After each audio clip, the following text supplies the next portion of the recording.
Greetings and salutations, the ranting engineer back. Originally, I was supposed to do this episode on LNG, liquefied natural gas, but I realized I got to take a step back and I forgot about a technology. And my friend reminded me not to forget it, and I almost did.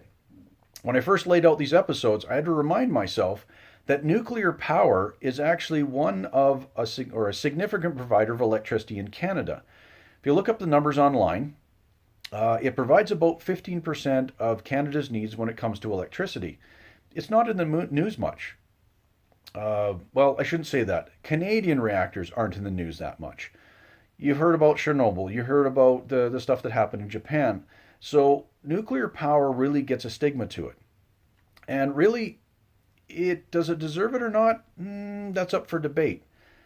When we compare it to greenhouse gas emitters, it basically has no greenhouse gas emissions. It's kind of like a dam. Once it's running, there's no GHGs coming out. And that's what I've been kind of ranting about in my previous ones is carbon dioxide and GHG. Greenness, renewables.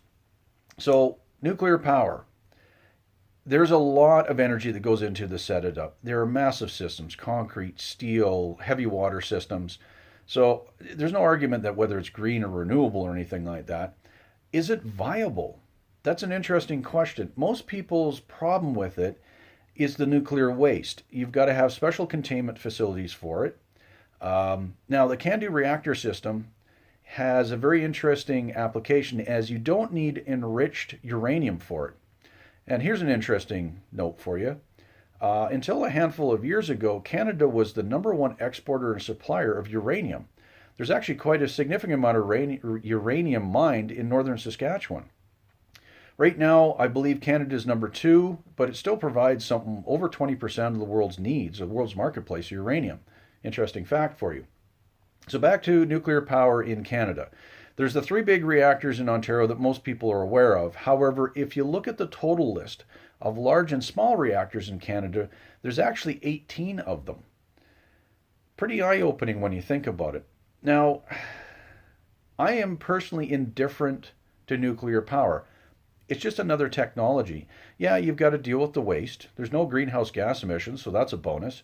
They're horribly expensive to initially set up. That's the problem.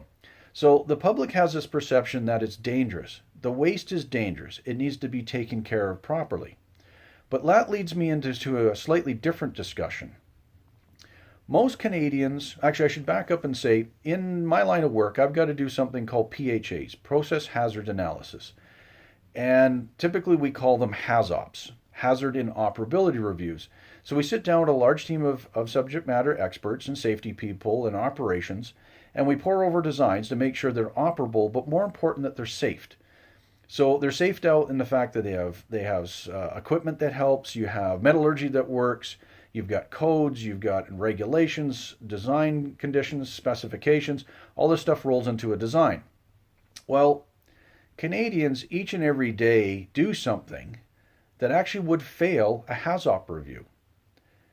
And the only thing, so in industry, you take credits for layers of protection, or LOPA is called layer of protection analysis. So in a HAZOP, you've got a certain amount of credits. Operator training is a credit, but usually it's not enough. So you're trying to get something that's green, which is acceptable, or something in the yellow range, and then the company says it's an acceptable risk. So Canadians, most Canadians, every single day, without knowing it, do something by industry standards that's considered an acceptable risk. And that's driving a car. So when you think about it, there's lots of accidents. There's lots of deaths, sadly.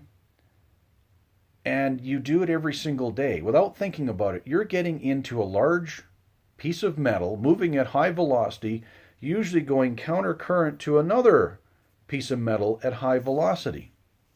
Can you understand why when you do a safety review on that, there really isn't much to protect you? So as Canadians, you'll look at something like nuclear and think, that's terrible, it could blow up. Yet every single day, you get into a vehicle and do something that by industry standards is not safe enough.